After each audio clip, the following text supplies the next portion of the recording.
This is English. This is English Literature Web. I am Professor L.V. Gaikwad, talking on the sales letter. This is our lecture 4th.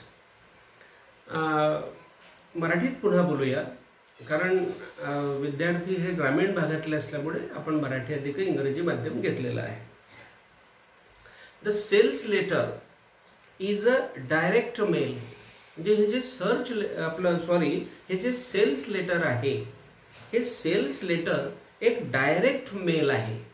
Mail म्हणजे direct हा mail आहे, म्हणजे direct हे mail सारखं हे पत्र जातं किंवा मेल म्हणून हे पत्र आपल्याला पाठवता येतं.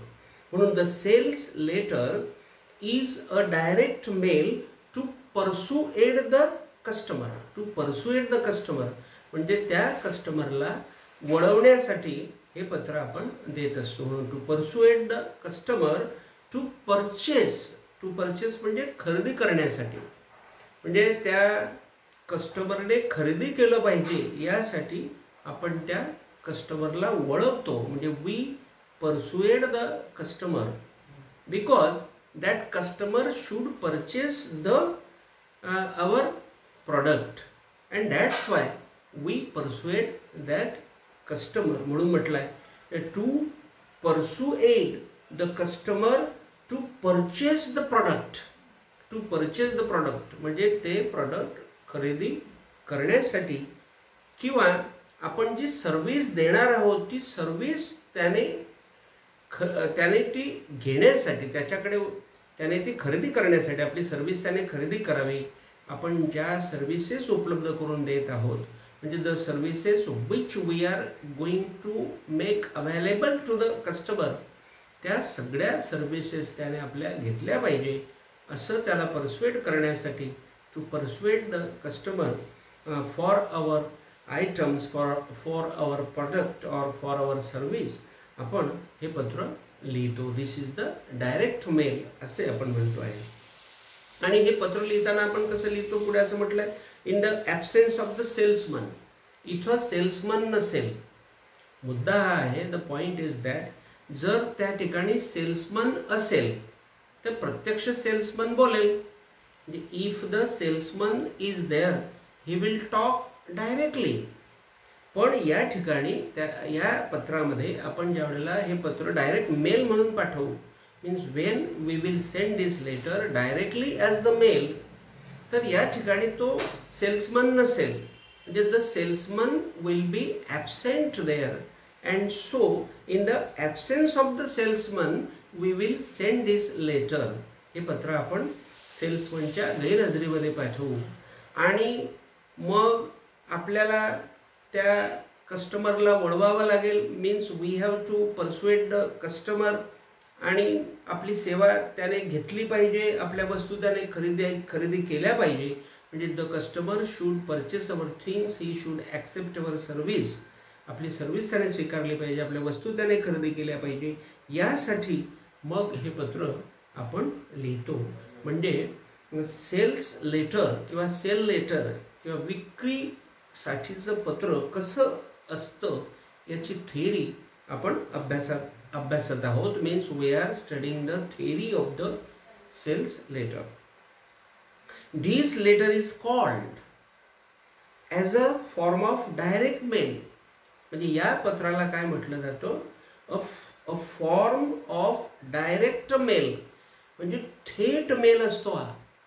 दिस is the form of a direct mail. म्हणजे थेट हा मेल असतो आणि हा मेल डायरेक्ट आपल्या कस्टमरपर्यंत पोहोचतो. म्हणजे this letter as the form of the direct mail reaches the customer. आणि म्हणून त्याला म्हटलं जातं this letter is called a form of direct mail where the advertiser, की ज्या ठिकाणी जाहिरातदार, कारण आपण जाहिरातदार आहोत, आपल्याला आपली जाहिरात करायची आहे. We are the advertiser. We have to advertise our product, our service. आणि म्हणून where the advertiser sends a letter, तो पत्र पाठवतो to the potential customer. Potential customer means what, the customer is needy. Potential means त्याची लायकी आहे, तो पात्र आहे. Means the customer is liable, the customer is capable, the customer is potential, the customer is रास्ता येतो म्हणजे the customer is very correct, the customer is very needy, गरजवंत आहे, त्याला त्या वस्तूची गरज आहे आणि म्हणून त्याला म्हटलं आहे potential customer. This letter is standard. या पत्राला स्टँडर्ड उच्च दर्जाचं पत्र म्हटलं जातं. This letter is standard more जास्त than other direct mail. Other direct mail म्हणजे इतर डायरेक्ट जे मेल असतात, इतर थेट जाणारे जे मेल असतात त्या सगळ्या मेल्सपेक्षा हे पत्र अतिशय स्टँडर्ड असतं, उच्च दर्जाचं असतं. म्हणजे this letter is standard more than other direct mails or the techniques of direct mails. कारण बरेचसे असे मेल्स असतात की वेगवेगळ्या टेक्निकच्या माध्यमातून ते पाठवले जातात. Means there are many direct mails which are sent through the techniques, through various techniques. आणि जेवढे असे अदर डायरेक्ट मेल्स आहेत, वेगवेगळे टेक्निक्स जरी वापरले जात असले इतर लोकांकडून, तरी त्या सगळ्या टेक्निक्समध्ये हे आपलं पत्र सेल्स लेटर हे सर्वात स्टँडर्ड असं पत्र आहे. म्हणून आपण असं म्हटलं आहे की this letter is standard more than other direct mail techniques. They can be said as म्हणजे हे जे पत्र असतात दे मीन्स अशा प्रकारचे सर्व पत्र म्हणजे सगळी sales letters they can be said as, त्याला काय म्हणू शकतो आपण अजून, डिस्ट्रीब्युशन ऑफ लिफलीट्स. म्हणजे आपण जे लिफलीट आहे ज्याला आपण म्हणतो की जी माहिती पुस्तिका आहे, लिफलीट म्हणजे माहिती पुस्तिका आणि कॅटेलॉग्स. म्हणजे जेवढेही कॅटेलॉग आहेत, कॅटेलॉग्स आहेत, या सर्व कॅटेलॉग्सपेक्षा आणि लिफलिट्सपेक्षा अतिशय सुंदर असं हे पत्र असतं. म्हणजे आपण कितीही कॅटलॉगचं डिस्ट्रीब्युशन केलं, if we distributed many catalogues, many leaflets, तरीसुद्धा त्या सगळ्यांच्या कंपॅरिझनला, in comparison to all these, आपलं हे जे सेल्स लेटर आहे हे अतिशय उच्च दर्जाचं पत्र आहे. This letter is the standard letter as compared to all these leaflets and catalogues. Because the sales letter sends typically a single product. कारण हे जे पत्र असतं ह्या पत्राच्या द्वारा आपण एक सिंगल प्रॉडक्ट पाठवतो आणि एक सिंगल प्रॉडक्ट लाईन आपण समोरच्याला देतो. म्हणजे we give the single product and a single line or single product line to the customer through this letter. आणि म्हणून हे पत्र अतिशय उच्च दर्जाचं, डिस्टिंक्टिव्ह, स्टँडर्ड किंवा आपण असं म्हणूया आदर्श प्रकारचं हे पत्र असते. आणि म्हणून आपण असं म्हणतोय की because the sales letter sends typically a single product and a product line.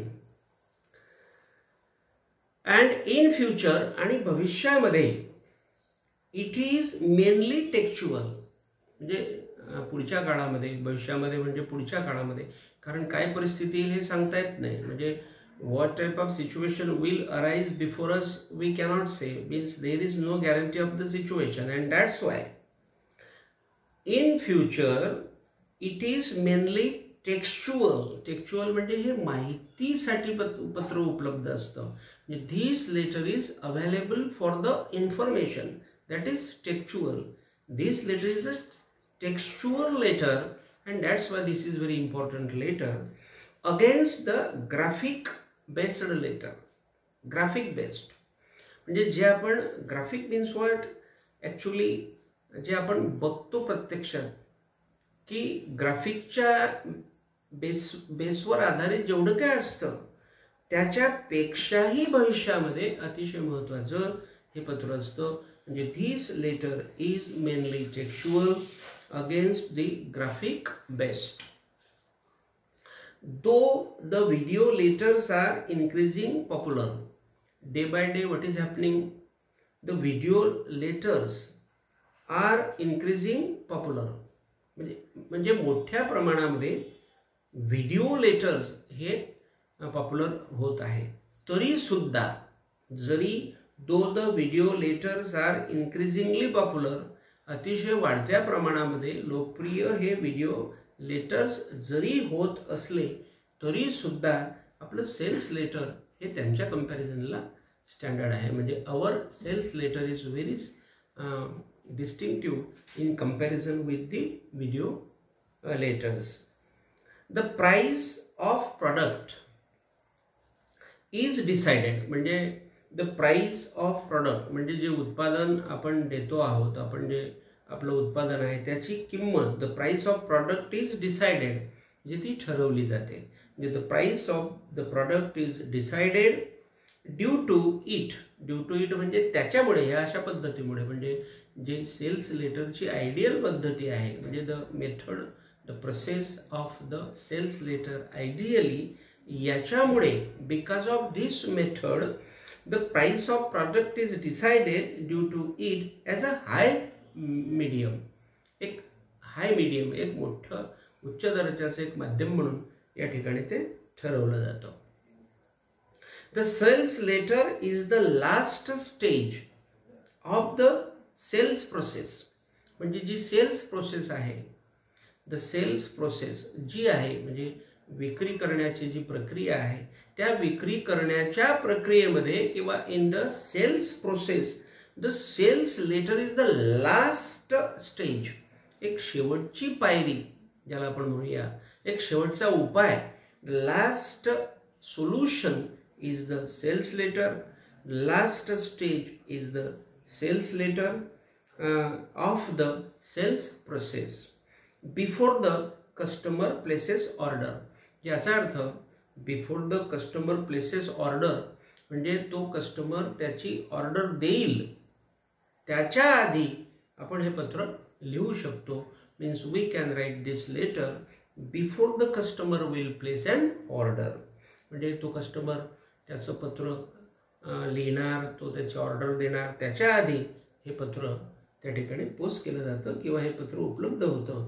आणि म्हणून मग लागलीच ते पत्र पाहून तो जो कस्टमर आहे तो लागलीच आपल्याला ऑर्डर देत असतो. He gives the order to us. And then there is the surety. Surety म्हणजे त्या ठिकाणी एक शाश्वत भाग असतो. म्हणजे शुरिटी म्हणजे एक विश्वास असतो. There is the belief, there is the devotion, there is the sincerity. आणि शुरिटी एक विश्वास, एक भरोसा त्या ठिकाणी आपल्याला निर्माण होतो, आपल्याला निर्माण होतो, शिवाय त्या ग्राहकासाठी तो विश्वास निर्माण होतो. And there is the surety of customers honesty. म्हणजे कस्टमर सुद्धा आपल्याला ऑनेस्ट राहतो या पत्राच्या द्वारा. म्हणजे with the help of this letter the customer is also honest to us and we are also honest to that customer. तर ही एक प्रक्रिया या सेल्स लेटरच्या माध्यमातून पूर्ण होते. Means this process is completed through the medium of this sales letter. Sales letter is the integral part. म्हणजे हे सेल्स लेटर हा एक अविभाज्य घटक आहे, म्हणजे न तुटणारा घटक आहे, म्हणजे अनब्रेकेबल. म्हणजे we cannot break this letter. हा भाग इतका महत्त्वाचा आहे की त्याला इंटग्रल पार्ट म्हणण्यात आला आहे. म्हणजे this is called the integral part. Integral part म्हणजे मराठीमध्ये आपण म्हणूया अविभाज्य घटक. म्हणजे आपण त्याला तोडू शकत नाही. We cannot break it, we cannot cut it, we cannot cancel it. म्हणजे म्हणून म्हटलं आहे की sales letter is the integral part in the form of email. In the form of email म्हणजे ईमेलच्या स्वरूपामध्ये हे पत्र आपल्याला पाठवता येते. म्हणजे ईमेल आज आपण जर बघितलं, इफ वी सी टुडे, तर ईमेल हा आपल्या अगदी ऑनलाईनचा म्हणा किंवा आपल्या डिजिटल कम्प्युटरायझेशनचं म्हणा किंवा ह्या डिजिटलाइज्ड वर्डचा म्हणा, इतका काही महत्त्वाचा भाग ईमेल झालेला आहे. Means this email has been the integral part of our life and that's why this sales letter is also the integral part in the form of the email and web page म्हणजे जे आपलं web page असणार आहे, जे main मुख्य page आपलं असणार आहे, त्याच्यावर आपण हे सगळं करू शकतो. इन द मार्केटिंग, हे सगळं आपण मार्केटिंगमध्ये करत असतो. आपल्या मार्केटिंग म्हणजे आपल्या कॉमर्समध्ये हे सगळं आपण करत असतो, व्यवसायामध्ये हे सगळं करत असतो. We do all this in our commerce, in our business, in our marketing. हे आपण करत असतो. आणि हे सगळं आपण करत असताना आपण इंटरनेटचा वापर करतो. Means we use the internet and with the help of this internet we do all this. Unsolicited sales emails are known as spam. त्यांना आपण काय म्हणतो? स्पॅम म्हणतो. आता जे अनसॉलिसिटेड हे जे सेल्स ईमेल्स असतात, हे अनसॉलिसिटेड किंवा अनसॉलिसिटेड म्हणजे जे विनंतीपूर्ण किंवा विनंती नसलेले असतात, म्हणजे तेवढे असभ्यसारखे हे असतात. आणि हे असे सेल्स ईमेल्स जे असतात यांना आपण काय म्हणतो? Are known as spam. Spam म्हणजे त्याचा विश्वास नाही, ते फसवं असू शकतं, असा त्याचा अर्थ होतो. दो स्पॅम शोज ईमेल्स, जरी आपल्याला असं दिसत असलं की ते स्पॅम ईमेल्स दाखवते आहे, म्हणजे that spam is showing the emails, but that is not a true thing, that is the unsolicited thing. आणि म्हणून though spam shows emails which are shorter, की जे शॉर्टर असतात than the normal sales letter. म्हणजे आपलं जे normal cells letter असेल, जे मूळ आपलं ओरिजिनल सेल्स लेटर आहे, अवर ओरिजिनल सेल्स लेटर, म्हणजे our original sales letter is normal letter. आणि त्या नॉर्मल लेटरपेक्षा जरी जे स्पॅम जे आहेत ईमेल्स, ते जरी ते स्पॅम जरी असं दाखवत असलं तरी सुद्धा ते काही महत्त्वाचं नसतं, ते फसवं असतं, कारण ते स्पॅम असतं. आणि ते म्हणून म्हटलं आहे unsolicited sales emails are known as spam. Offline unsolicited sales letters are known as junk mail. त्याला जंक मेल असा सुद्धा एक शब्द आलेला आहे आणि that is called the junk mail. म्हणजे अनावश्यक असलेले मेल, जे अनावश्यक असतं दॅट इज जंक, जे अनावश्यक आहे दॅट इज स्पॅम. आणि म्हणून मग offline unsolicited sales letters are known as junk mail. Sales letter demands, म्हणजे जे सेल्स लेटर असते ते मागणी करते, म्हणजे त्याला त्या पत्राची अपेक्षा असते. म्हणजे the sales letter expects, demands well written document. म्हणजे याचा अर्थ सेल्स लेटर इझिली लिहिता येत नाही, तर ते अगदी उत्तम पद्धतीमध्ये आपल्याला लिहावं लागतं. म्हणजे we have to write the sales letter in well document. ते आपलं एक महत्त्वाचं डॉक्युमेंट असतं. आणि म्हणून sales letter demands well written document for impressing the customers. म्हणजे आपल्याला त्या कस्टमर्सला इम्प्रेस करायचं असतं, कारण त्या कस्टमरने आपलं प्रॉडक्ट खरेदी करायचं असतं. म्हणजे the customer should purchase our product, that's why we have to impress the customer. आणि तो कस्टमर इम्प्रेस झाला पाहिजे, म्हणजे the customer should be impressed by us. आणि हे एवढं सगळं करण्यासाठी आपलं सेल्स लेटर हे उत्तम पद्धतीने लिहिलं गेलं पाहिजे. म्हणजे the sales letter should be written very okay, very detail or very nicely, अगदी वेल रिटन ते डॉक्युमेंट असलं पाहिजे, कारण आपल्याला त्या कस्टमरला इम्प्रेस करायचं असतं. सच वेल रिटन लेटर्स, असे पद्धतशीर लिहिलेले सगळे पत्र आर इन्क्लुडेड, हे आपण समाविष्ट करत असतो इन द प्रॉस्पेक्ट्स. प्रॉस्पेक्ट्स म्हणजे काय? आपल्या महत्त्वाच्या पुस्तिकेमध्ये, म्हणजे जी आपली महत्त्वाचा आरसा आहे, that is our mirror, that is our display, that is our I will say very important document prospects, आणि त्या प्रॉस्पेक्ट्समध्ये असे वेल रिटन लेटर्सचे आपण इन्क्लूड करत असतो, आपण त्याच्यामध्ये त्याचा अंतर्भाव करत असतो. म्हणजे we include such well written letters in our prospect or post on website, किंवा आपण हेच पत्र आपल्या वेबसाईटवर काय करतो, मग पोस्ट करतो. कारण आपली वेबसाईट ही फार महत्त्वाची असते. Our website is very important, आणि असा इम्पॉर्टंट ठिकाणी आपण इम्पॉर्टंट गोष्टीच पाठवू. म्हणजे we will send the important things on the important place, upon the important place, and that's why such important well written letters called sales letters are sent upon our website, or they are included in our prospects. So here today we have finished our lecture 4th, and now in the next lecture we will see the sample of the sales letter which is given to the customer. So thank you very much. I stop here. Thank you.